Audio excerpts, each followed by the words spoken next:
हज़रत अली जो फरमान आहे त वक़्त जूं शक्तियूं ॾिसी पंहिंजी मंज़िल तां न हटिजो, छो त शक्तियूं सचनि माण्हुनि जो ॾाज हूंदियूं आहिनि।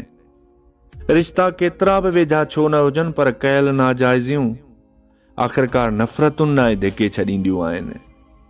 असां इंसान उहा मख़लूक आहियूं जेके मयत खे कुल्हो ॾियण वक़्तु चवंदा आहियूं त खट खे लोॾो न अचे, मयत खे तकलीफ़ ईंदी, पर जीअरनि खे सुकून सां जीअण न आहियूं ॾींदा। बहादुर माण्हू अक्सर फ़साद खां लहराईंदो आहे ऐं भाड़ियो माण्हू सदाईं ॿियनि खे वेढ़ाइण जी साज़िश में मसरूफ़ हूंदो आहे। वक़्त जी रफ़्तार ॾाढी तेज़ आहे, हिते केर बि हमेशह जे लाइ नाहे रहणो।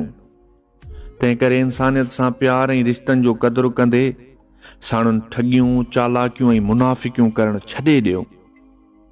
अंधे जे हथ में तलवार, जाहिल जे हथ में कलम ऐं बेवकूफ़ जे मथे ते ख़ानदान जी पग, इहे टई शयूं मुआशिरे लाइ इंतहाई ख़तरनाक साबित थींदियूं आहिनि।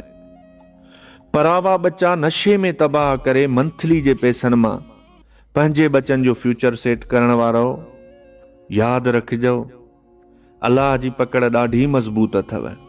बुज़दिल माण्हू बदिलो वठंदा आहिनि, मज़बूत माण्हू माफ़ कंदा आहिनि ऐं अकुलमंद नज़रअंदाज़ कंदा आहिनि।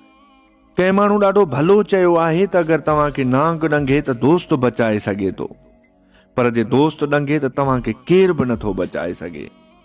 हिकु नफ़रत आहे जंहिंखे दुनिया जल्दी सम्झी वेंदी आहे, ऐं ॿियो आहे प्यार, जंहिंजो यकीन ॾियाराइण लाइ ज़िंदगी गुज़री वेंदी आहे।